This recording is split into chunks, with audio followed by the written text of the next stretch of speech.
Hello and welcome to Community Connection. I'm Iowa City Mayor Bruce Teague. On this episode, we're going to focus on the Human Rights Commission, which works to reduce inequality, eliminate discrimination, and protect human rights here in our community. We'll have two guests to discuss the role of the Commission and recent actions. I'm pleased to welcome Stephanie Bowers, Equity Director for the City, and Jessica Andino, Vice Chair of the Commission. Thanks for joining me. Thank you for having us. Yeah, thank you. Yeah, so I want to jump right in and kind of talk about what is the mission of the Human Rights Commission, and just talk about the role of the Commission here in our community. Well, I can take that one, Stephanie. The Human Rights Commission is a 9-member commission appointed by the City Council that provides public outreach and support for local organizations and organizing, and it's based on to further the city's goal of eradicating any form of discrimination. So this could be making recommendations to the City Council, providing educational opportunities to the public, or we also give out some funding to local organizations through our commission's funds, and then also through the Social Justice and Racial Equity Grant every year. And I just wanted to mention that I'm staff to the Human Rights Commission, so my responsibility is to enforce the anti-discrimination laws for the city of Iowa City. And if a person feels like they've been discriminated against here in Iowa City, they can file a complaint with the Office of Equity and Human Rights, and we investigate those complaints and make determinations on them. So currently we have one opening on the Human Rights Commission. Can you talk about what are some of the qualifications, term limits that might apply for that role, and how people that are interested could actually reach out and show their interest? So we currently have one vacancy due to a resignation, but on October 6th, the City Council will be announcing 2 additional vacancies on the Human Rights Commission, and those terms will run from January of 2021 through December of 2023. And the requirements for serving on the Human Rights Commission is that a person must be at least 18 years of age and live within city limits. And if a person is interested in applying for a vacancy on the Human Rights Commission, they can visit the city's website and go to the board and commission link, and there's an online application that a person can submit. The commission currently meets the 4th Tuesday of each month at 5:30 via Zoom. Great. Well, I know the Human Rights Commission is a highly sought after commission because of the work that you all do. So, Jessica, I want to say thank you for all that you do as vice chair, because it's very critical that this commission is present, because it really is very valuable within our community. So thanks for all you do. So the deaths of Ahmaud Arbery, Breonna Taylor, George Floyd has really kind of brought our community and the nation into really moving forward with Black Lives Matter. I wanted to learn a little bit more about what the Commission has been doing in light of Black Lives Matter. Sure. So as a commission, we have written a statement condemning systemic racism and advocating for change within our community and supporting the movement of Black Lives Matter. You can see that statement on the city's website. In addition to the statement that we made in June, we've integrated a new subcommittee into a strategic plan, which is labeled our racism/anti-racism subcommittee. And they will be doing some more community programming, hopefully in a couple of months and into next year. Also, some of us have participated in meetings, such as I've participated in the Truth and Reconciliation Commission meetings with a couple other individuals on the commission. And there's been other local events as well, such as the Meet the Candidates for the Police Chief event that the city held at Mercer Park. And then commissioners also support the movement in their own individual capacities also, such as working with local organization leaders or religious leaders, meeting with city council members on their own personal time, and then participating in public events and protests. Great. Commissioners have really been busy with just more than the commission this year. And so thanks to everybody that has put in extra time to be a part of these conversations because they're really important. I wanted to switch over to this is the 37th year for the annual Human Rights Commission Awards ceremony. So it's going to be virtual this year. And that's going to be a little different, but I'm looking forward to just seeing how this all plays out. One of the questions I have is, how can people, if they wanted to nominate someone, how would they go about that process? So this year we chose not to have an in-person event due to COVID-19. However, the commission still wanted to make sure that they recognize individuals, organizations, and businesses that have contributed to human rights either locally or abroad. And so if you have a person in mind that you think has contributed to human rights, or a business or an organization, you can visit the city website, go to the Office of Equity and Human Rights link, and you can submit a nomination for one of the 5 categories that the commission selects to honor persons in.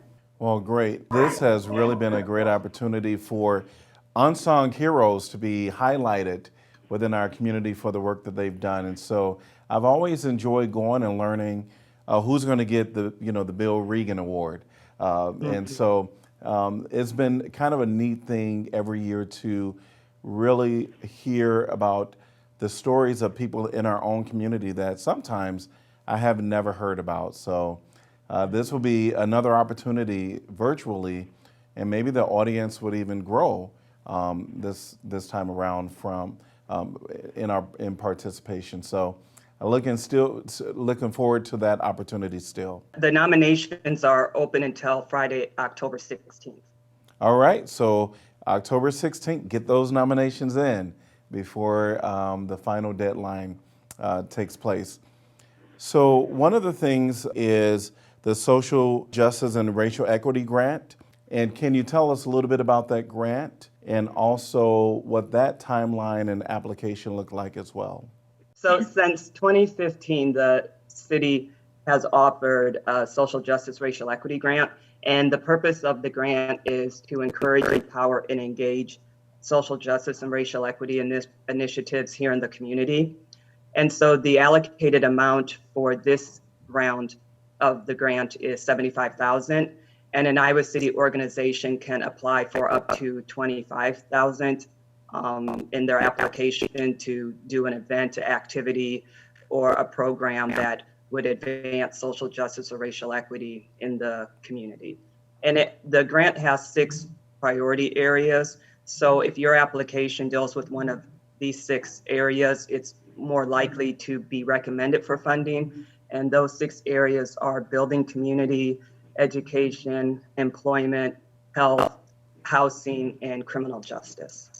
And Jessica, you've been a part of this process of reviewing some of the applicants? Yes, this will be my 3rd year of reviewing applications. So talk a little bit about that, because I know what I see as far as the award recipients, they're pretty stellar. And so I can only imagine being in your role. I know when I'm going through and selecting individuals, it's such a hard choice. So wanted to just kind of hear a little bit about that process from a commissioner. Yeah, you are right, Mayor Teague. It is extremely difficult to be able to pick and choose between a lot of worthy applications. There's some really great programming that's going on in Iowa City out of not only nonprofits, but for-profits that are eligible for this grant as well. We have a rubric that we try to stick to as best of our abilities, and each commissioner gets to decide based on that rubric what they value. So we look at budget, we look at innovation, we look at personnel time, we look at all the different line items to be able to give each application a score. Then is the real fun. Each individual commissioner gets to put all of their scores into a spreadsheet, and you can see that some people value budget more than others. Some people value different aspects for others, and that's okay. That's what makes our commission very diverse. And it's a really great process. And we actually will be having some open houses for potential applicants to ask those same questions. What are we looking for? What is each commissioner looking for? Excuse me. And it's just a really exciting time. I feel very thankful to be able to be part of that.